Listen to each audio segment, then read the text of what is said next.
வணக்கம். இன்னைக்கு எத பத்தி பேச போறேன் அப்படின்னா, சமீபத்தில நம்மளுடைய சோஷியல் மீடியாவாகட்டும், டிவி ஆகட்டும் ரொம்ப பரபரப்பா ஒரு விஷயம் போயிட்டுருக்கு. அதாவது இந்த ஸ்ட்ரீட் டாக்ஸ் அப்படிங்கிற ஒரு விஷயம். அதாவது தெரு நாய்கள் அப்படின்னு சொல்றோம் இல்லையா? ஸோ இந்த டேர்ம் தான் இப்போ ரொம்ப ட்ரெண்டிங்ல போயிட்டுருக்கு. அதுக்காக ஒரு விவாதமே டிவி ஷோல பண்றாங்க அப்படின்னா, அத பத்தி நம்ம கொஞ்சம் யோசிக்க தானே வேணும். ஸோ எதுக்காக இவ்வளோ இம்பார்ட்டன்ஸ் வருது? இல்ல எதுக்காக இவ்வளோ ஸ்ட்ரீட் டாக்ஸ் பெருகிக்கிட்டே இருக்கு? அப்படிங்கிற விஷயங்கள்லாம் இருக்கு இல்லையா? ஸோ இதெல்லாம் இதுக்கு பின்னாடி பெரிய அரசியலே இருக்கு. அது நம்ம சாதாரணமா பேசுறோம். ஸோ அதுக்கு பின்னாடி பார்த்தோம் அப்படின்னு சொன்னா, அதுக்கு பின்னாடி பெரிய அரசியலே இருக்கு. ஒரு மருத்துவம் சார்ந்த அரசியல் அப்படிங்கிறது அதுல இருக்க தான் செய்யுது. அது நம்மளுக்கு தெரியும். தெரிஞ்சாலும் தெரியாத மாரி தான் காமிச்சுப்போம். ஸோ அதெல்லாம் பார்க்கலாம். இதுல என்ன அப்படின்னா, அந்த டிவி ஷோல பேசுறதுல 2 தரப்புல இருந்து பேசுறாங்க. ஒரு சைடு பேசுறவங்க தங்களே டாக் லவ்வர்ஸ் அப்படின்னு சொல்லிக்கிறாங்க. இன்னொரு சைடுல பேசுறவங்க என்ன அவங்க டாக்ஸ் கிட்ட இருந்து பாதிக்கப்பட்டவர்கள், டாக்ஸால பாதிக்கப்பட்டவர்கள், தெரு நாய்களால் பாதிக்கப்பட்டவர்கள் அப்படிங்கிறவங்க இன்னொரு சைடு பேசுறாங்க. ஸோ இதுல ஓவரால் பார்க்கும்போது நம்மளுக்கு இந்த டாக் லவ்வர்ஸ் மேல கொஞ்சம் வெறுப்பு தான் வருது. ஏன் அப்படின்னா, பேசலாம், தப்பு கிடையாது. டாக் லவ்வர்ஸ் பேசலாம். எங்களுக்கு டாகை ரொம்ப பிடிக்கும், நாங்க அப்படி வச்சுக்கணும், என்ன வேணா பேசலாம். அதுக்குன்னு ஒரு லிமிட் இருக்கு. ஸோ அந்த லிமிட் தாண்டி நாங்கள் டாகுக்கு இம்பார்ட்டன்ஸ் கொடுப்போம் அப்படிங்கிறத பேசுனா நம்மளுக்கு கொஞ்சம் முகம் சொல்லிக்கிற மாதிரி தான் இருக்கு அவங்க பேசுறதெல்லாம். அதாவது அதுல சில விஐபிஸும் பேசுறாங்க. ஸோ அவங்க பேசும்போது என்னடா இவங்க என்ன இப்படி பேசுறாங்க அப்படிதான் இருந்துச்சு அந்த ஷோவை பார்க்கும்போது. ஸோ அதுக்கப்புறம் அந்த நிகழ்ச்சி முடிஞ்சதுக்கு அப்புறம் வெளியில வந்தும் கூட அவங்க சில வீடியோக்கள் வெளியிடுறாங்க. அது கூட ஏத்துக்கக்கூடிய லெவல்லலாம் இல்லை. அவங்க சொல்றதெல்லாம் ஏத்துக்கக்கூடிய லெவல்ல இல்லை. ஸோ டாக்ஸால பாதிக்கப்பட்டவர்கள் ஒரு லிஸ்ட் கொடுக்குறாங்க இல்லையா, நாங்கள் இப்படி பாதிக்கப்பட்டோம், அப்படி பாதிக்கப்பட்டோம் அப்படி சொன்னா அது எல்லாமே உண்மைதான். ஏன்னா கண் கூட நம்ம பார்க்குறோம். இன்னைக்கும் தெருவில் நடந்து போகும்போது நம்ம 2-3 டாக்ஸ் நம்ம பார்க்க தான் செய்கிறோம். அட்லீஸ்ட் ஒரு தெருவுக்கு 2-3 டாக்ஸாவது நம்ம பார்க்க தான் செய்கிறோம். ஸோ பார்க்கும்போது இப்போ நான்லாம் போனால் அவ்வளோ பயந்து ஓடி போய் அந்த மாதிரிலாம் பண்ண மாட்டேன்.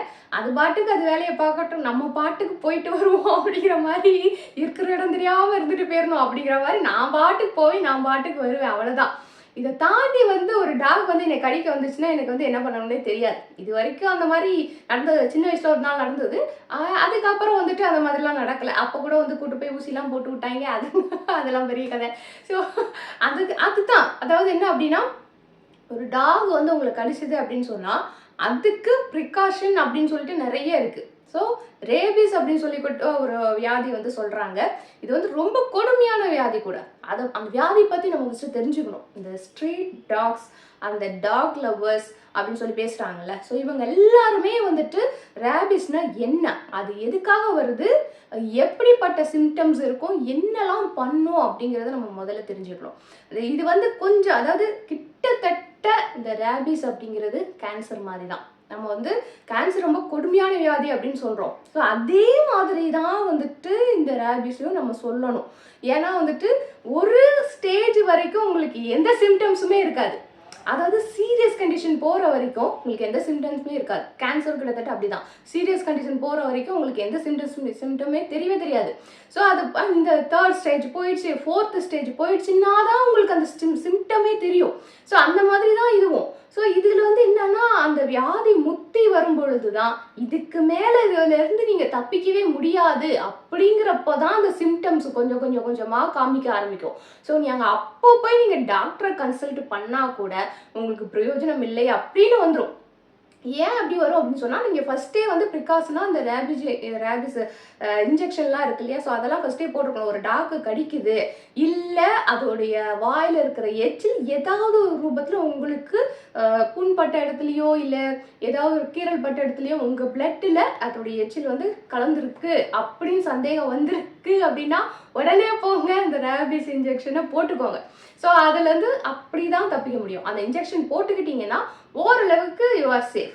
இல்லை அப்படின்னா உங்களை கடிச்ச டாக்டருக்கு இன்ஜெக்ஷன் போட்டிருக்கணும். தெருநாய்க்கு போய் நம்ம அதெல்லாம் டெஸ்ட் பண்ண முடியாது. தெருநாய் நம்மளை கடிக்குது அப்படின்னா இந்த டாக்டருக்கு இன்ஜெக்ஷன் போட்டிருப்பாங்களா போட்டிருக்க மாட்டாங்களா அப்படிங்கிறது நம்மளுக்கு தெரியாது.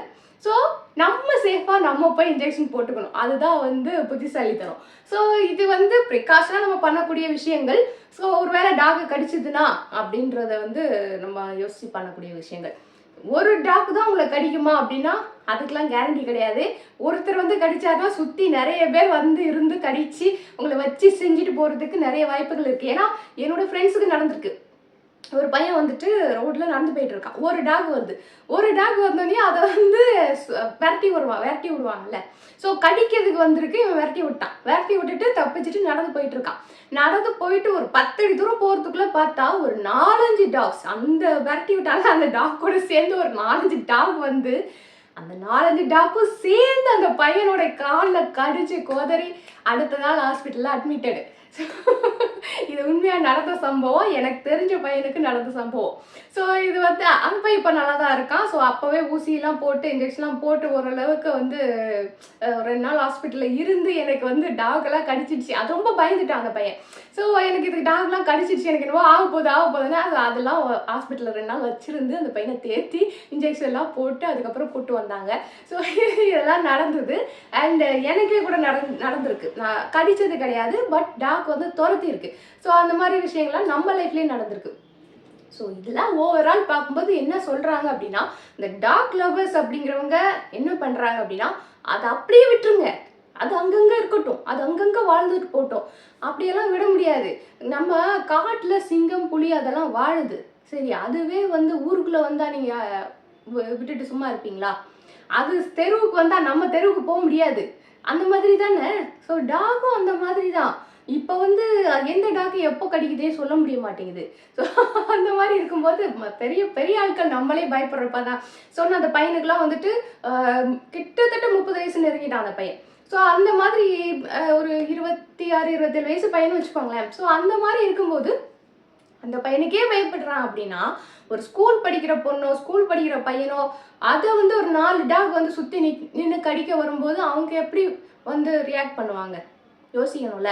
சமீபத்தில் கூட வந்து சோஷியல் மீடியாவில் பார்த்தா இந்த ஸ்கூல் பசங்களை டாக்ஸ் என்ன பாடுபடுத்துது அப்படிங்கிறதையே வீடியோ எடுத்து நிறைய போட்டிருக்காங்க. ஸோ ஓவரால் வந்து இந்த டிவி ஷோவில் பேசுகிறவங்க என்ன சொல்கிறாங்க அப்படின்னா, டாக்ஸை வந்து டிஸ்டர்ப் பண்ணாதீங்க. இதுக்கு பேர் டாக் லவ் கிடையாது, டாக் லவ்வர்ஸ் கிடையாது. நீங்கள் வந்து அடமெண்டாக பேசுகிறீங்க, அவ்வளோதான். உங்களுக்கு டாக் லவ்வராக இருந்தால் நீங்கள் என்ன பண்ணுங்க, அந்த டாகெல்லாம் எடுத்துகிட்டு போய் உங்கள் வீட்டில் வச்சு பத்திரமா வளங்க. ஏன் அதை பண்ண மாட்டேங்கிறீங்க? அது தெருவுலேயே இருக்கட்டும் அப்படின்னு சொன்னால் அது மழையிலையும் நனையுது, வெயிலையும் காயுது, அது பாவம் இல்லையா? ஸோ அது மேலே உங்களுக்கு உண்மையிலேயே லவ் தான் நீங்கள் என்ன பண்ணணும், எடுத்துகிட்டு போய் வீட்டில் வச்சு வளர்க்கணும். கரெக்டா? ஸோ அது இல்லாமல் அது அங்கேயே இருக்கட்டும். அது மழையில் நனைஞ்சி வெயிலில் காஞ்சி அதுக்கு ஒரு வீடு இல்லாமல் கண்ட இடத்துல என்னென்னலாம் இருக்கோ எல்லாத்தையும் பறக்கி சாப்பிட்டு சாக்கடையில் விழுந்து எல்லா வேலையும் பண்ணுது. ஸோ இதெல்லாமே பண்ணோம். ஆனால் நாங்கள் வந்து டாக் லவர்ஸ், அதனால் நாங்கள் வந்து போய் சோறு வைப்போம் அப்படின்னா, நீங்கள் சோறு வச்சுட்டா மட்டும் வந்து நீங்கள் டாக் லவர்ஸ் ஆகிட மாட்டீங்க. அதுக்கு ப்ராப்பராக உங்களுக்கு ஒரு வீடு இருக்கிற மாதிரி அதுக்கு ஒரு வீடு கொடுக்கணும்ல. உங்களுக்கு ஒரு இடம் தங்குறதுக்கு இருக்குல்ல, மழை வந்தால் ஒதுங்கிக்கிறதுக்கு ஒரு இடம் இருக்குல்ல, ஸோ வெயில் வந்தால் வந்து நிழலில் நிற்கிறதுக்கு ஒரு இடம் இருக்குல்ல. ஸோ அதே மாதிரி வந்து டாகுக்கும் ஒரு இடம் இருக்கணும்ல. ஸோ அப்படி நீங்கள் யோசிச்சிருந்தீங்கன்னா தான் நீங்கள் டாக் லவர்ஸ். அதை விட்டுட்டு வந்துட்டு நாங்கள் வந்து தெருவில் போய் சோறு வைப்போம் அப்படிங்கிறது, சோறு வைக்கிறதுக்கு பேர் டாக் லவர்ஸ் கிடையாது. அதை முதல்ல புரிஞ்சுக்கோங்க, சரியா? ஸோ வீட்டிலேருந்து நீங்கள் மெனக்கேட்டு செஞ்சு எடுத்துகிட்டு வரவங்க ரொம்ப கம்மி. வீட்டில் மீந்து போன சாப்பாடு கொண்டு போய் வைக்கிறவங்க தான் அதிகம். அதையும் தாண்டி சிலர் வந்து பிஸ்கட்லாம் வாங்கி போடுறாங்க. ஸோ இதுக்கு பேர்லாம் வந்து டாக் லவ் கிடையாது. அதை முதல்ல புரிஞ்சுக்கோங்க. டாக் லவ்வர்ஸ்னா என்ன, டாக் லவ்னா என்ன அப்படிங்கிறத முதல்ல புரிஞ்சுக்கோங்க. இதில் வந்துட்டு என்னெல்லாமோ வந்து பேசுகிறாங்க, உயிர்களை பற்றி உங்களுக்கு கவலை இல்லையா, ஜீவகாருண்யம் அப்படி இப்படின்னு பேசுகிறாங்க. ஜீவகாருண்யம்லாம் பேசுகிற அளவுக்கு இதில் வந்து பெரிய டாப்பிக்கே கிடையாது. அதாவது அந்த உயிரை வந்து நீங்கள் இப்படி சொல்கிறீங்களே அப்படின்னா, அப்படியே அந்த டாக் லவ்வர்ஸ்ன்னு சொல்கிறவங்கள எத்தனை பேர் நான் வெஜிடேரியன்ஸ்? யோசிக்கணும்ல. என் டாக் மட்டும் தான் உசுரா, வேற எதுவுமே உசுறு கிடையாதா அப்படிங்கிறத நம்ம யோசிக்கணும்ல. ஸோ டாக் லவ்வர்ஸ் அப்படின்னா நீங்கள் வந்து என்ன எல்லா உசுரையும் நீங்கள் வந்து லவ் பண்ணணும். அப்போ வந்து நீங்கள் நான்வெஜ்ஜே சாப்பிடக்கூடாது. நான்வெஜ் கடைகளை எதிர்த்து போராடணும். இந்த வேலையெல்லாம் பண்ணணும். நீங்க டாக் லவர்ஸ்னா டாக் மட்டும் லவ் பண்ணிட்டு இருப்பீங்க. டாகுக்கு வந்து ஏதாவது ஒரு நான்வெஜ் வேணும்னா அதை வாங்கி போடுவீங்க. இன்னொரு உயிரை கொன்று அதை கொண்டு வந்து டாக்குக்கு போடுவீங்க. இதுக்கெல்லாம் பேர் வந்து என்ன சொல்றது, ஜீவகாருண்யம் பத்தியெல்லாம் பேசாதீங்க தயவு செஞ்சு. அதாவது அடமெண்டா பேசுறது அப்படின்னு வேணா சொல்லலாம். இவங்க வந்து டாக் லவர்ஸ்லாம் சொல்ல முடியாது. ஏன்னா வந்துட்டு பாதிக்கப்பட்டவங்க சொல்றாங்க. இப்போ நம்ம எல்லா இடமுமே வந்து காடா இருந்ததுதான். எல்லா விலங்குகளுமே எல்லா இடத்துலயும் சுத்தி திரிஞ்ச இடம் தான். ஸோ அதுல இருந்து கொஞ்சம் கொஞ்சமா வந்துதான் மனிதர்கள் வந்து இந்த சிட்டி மாதிரியான நம்ம ஏரியாக்களை நம்ம உருவாக்கி வச்சிருக்கோம். அது பல வருஷ காலங்களா வந்து நம்ம உருவாக்கி வச்சிருக்கோம் மனிதர்கள் வாழக்கூடிய இடங்கள் அப்படின்னு சொல்லிட்டு. ஸோ இந்த இடத்துக்குள்ள வன விலங்குகளை நம்ம வந்து அனுமதிக்கிறது கிடையாது. ஒண்ணும் இல்லைங்க, நீங்க வந்து சிங்கம் புலிக்கிட்டே அந்த மாதிரிலாம் போக வேணாம்.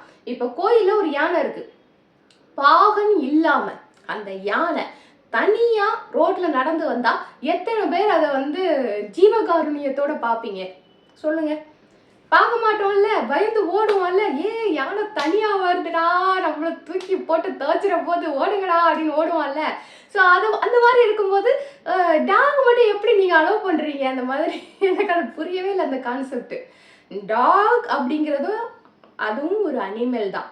அதுக்கு வந்து புத்திசாலித்தனம் இருக்கலாம். நிறைய பேர் என்ன சொல்றாங்க, ஸ்ட்ரீட்டுக்கு வர திருடர்கள்லாம் வந்துட்டு தெருநாய்கள் வந்து காமிச்சு கொடுக்குது அப்படின்றாங்க. தெருநாய்கள் வந்து யாரு தெரியாதவங்க வந்தாலும் குறைக்கும். அது திருடனா இருந்தாலும் சரி, திருடன் இல்லாம இருந்தாலும் சரி, உங்க வீட்டுக்கு புதுசா ஒரு விருந்தாளி வந்தாலும் சரி, அது வந்து குறைக்கும். ஸோ திருடனை தான் காமிச்சு கொடுக்குது அப்படின்லாம் சொல்ல முடியாது. டாக் வந்து இன்டெலிஜென்ட் அனிமல் தான். ஆனாலும் அதை வந்து நம்ம ட்ரெயின் பண்ணி வச்சிருந்தோம், அதை ட்ரெயின் பண்ணி பக்காவா யூஸ் பண்ணோம் அப்படின்னா அதனுடைய இன்டெலிஜென்ஸ் வந்து நம்ம மனிதர்களுக்கு யூஸ் ஆகும். அப்படி நம்ம பக்காவா அதை ட்ரெயின் பண்ணாம அதுக்கு இன்ஜெக்ஷன் எதுவும் போடாம இந்த மாதிரி தெருக்கல்ல வந்து திரிய விட்டோம் அப்படின்னு சொன்னா அது என்னைக்கு இருந்தாலும் மனுஷங்களுக்கு டேஞ்சரஸ் தான். ஸோ அதுக்கு வந்து தயவு செஞ்சு சப்போர்ட் பண்ணாதீங்க. இப்போ நாய்களால் பாதிக்கப்பட்டோம்னு சொல்லிட்டு ஒரு குரூப்ல பேசினாங்க. ஸோ அப்படி பேசுகிற யாருமே வந்துட்டு இந்த நாயெல்லாம் பிடிச்சி கொன்றுங்கப்பா அப்படின்னு யாருமே சொல்லல. சரியா? கொன்றுங்க அப்படிங்கிற வார்த்தை வந்து அவங்களுக்கு வரல. இதை வந்து நெறிப்படுத்துங்க அப்படிங்கிற ஒரு ரெக்வெஸ்ட் தான் அவங்க கிட்ட இருக்கு. அது கண்ட மேனிக்கு தெரியுது ரோட்ல. நீங்க வந்து ஒரு 2 வீலர்ல வந்து நாய் வந்து குறுக்க வந்து விழுந்துச்சுன்னா 2 வீலர்ல எத்தனை பேர் போனாங்களோ அத்தனை பேருக்கும் காயம். அப்படிதான் இருக்கும். இதே நாய் வந்து ஒரு 4 வீலர்ல மாட்டிக்கிச்சுன்னா என்ன ஆகும், இல்ல ஒரு லாரியில மாட்டிக்கிச்சுன்னா என்ன ஆகும்? நம்ம ரோட்ல பார்த்துருக்கோம் ஆல்ரெடி. ஒரு நாய் வந்து அது மேல லாரி ஏறிட்டு போய் அது மேல திருப்பியும் 10 லாரி ஏறிட்டு போய் அது தரையோட தரையா ஒட்டி கடந்ததெல்லாம் வந்துட்டு நானே பார்த்துருக்கேன் ரோட்ல எல்லாம். ஸோ இதெல்லாம் வந்துட்டு டாக் லவர்ஸ் அக்செப்ட் பண்ணுவாங்களா? மனிதர்களுக்கு ஒண்ணுனா நீங்க துடிக்க மாட்டேங்கிறீங்க, ஆனா டாகு ஒண்ணா துடிப்பீங்களே. ஸோ எந்த டாகா இருந்தாலும் இப்படி அடிபட்டு சாகுறதுக்கு வாய்ப்புகள் இருக்குல்ல ஸ்ட்ரீட்ல திரிஞ்சிட்டு இருக்கும்போது. ஸோ அப்படி இருக்கும் பொழுது இதெல்லாம் நெறிப்படுத்தி ஒரு இடத்துல வைக்கலாமே அப்படிங்கிறது தான். ஏன்னா வந்துட்டு ஜூ அப்படிங்கிறது வந்து வெறும் வனவிலங்குகளுக்கு மட்டும் நம்ம பண்ணணும்னு அவசியம் இல்லை. ஸோ ஸ்ட்ரீட் டாக்ஸ்னால இங்கே இருக்கிற மனிதர்களுக்கு நிறைய தொந்தரவுகள் இருக்கு. அதன் மூலமா நிறைய வியாதிகள் வருது. அப்படிங்கிறப்போ அதை நம்ம ரெஸ்ட்ரிக்ட் பண்ணி ஒரு நெறிப்படுத்துறது அப்படிங்கிறது ரொம்ப அவசியமான ஒரு விஷயம். அண்ட் இதுக்கு பின்னாடி வந்து என்ன இருக்கு அப்படின்னா, டாக் கடிச்சா போடுற இன்ஜெக்ஷன் அண்ட் இந்த ரேபிஸ்ன்னு சொல்றாங்க பாருங்க, அந்த வியாதிக்குள்ள மருந்துகள். ஸோ இந்த வியாபார சந்தை, அதுக்கு பின்னாடி பெரிய அரசியலே இருக்கு. அதெல்லாம் நம்ம பேசணும் அப்படின்னு சொன்னா போய்கிட்டே இருக்கும் நேரம். அந்த மாதிரி வந்துட்டு ஒரு பெரிய மருத்துவ அரசியலே இந்த ஸ்ட்ரீட் டாக் அப்படிங்கிறதுக்கு பின்னாடி இருக்கு அப்படிங்கிறது தான் உண்மை. ஸோ அதை வந்து நம்ம புரிஞ்சுக்கணும். புரிஞ்சுக்கிட்டு மனிதர்களுக்கு ஃபேவரா முதல்ல பேசுங்க. முதல்ல நீங்க மனுஷனோட லவரா வாங்க. லவர் மீன்ஸ் என்ன? மனிதர்களை விரும்புவர்களா, மனிதர்கள் மீது அன்பு செலுத்துபவர்களாக நீங்க முதல்ல இருங்க. அதுக்கப்புறம் டாக் மேல அன்பு செலுத்தலாம். முதல்ல நம்ம இனத்து மேல நம்ம அன்பு செலுத்தணும், அப்பதான் அடுத்த இனம் அப்படிங்கிறத வந்துட்டு இந்த டாக் லவர்ஸ் அப்படிங்கிறவங்க புரிஞ்சுக்கணும் அப்படிங்கிறது தான் என்னுடைய கருத்து. எல்லாருமே வந்து அந்த டிவியில் அந்த நிகழ்ச்சியெல்லாம் பார்த்துருப்பீங்கன்னு நினைக்கிறேன். இதை பற்றி நீங்கள் என்ன நினைக்கிறீங்க அப்படிங்கிறத மறக்காமல் கமெண்ட் செக்ஷனில் சொல்லிட்டு போங்க. அடுத்த வீடியோ சந்திக்கிறேன். அதுவரை பாய்.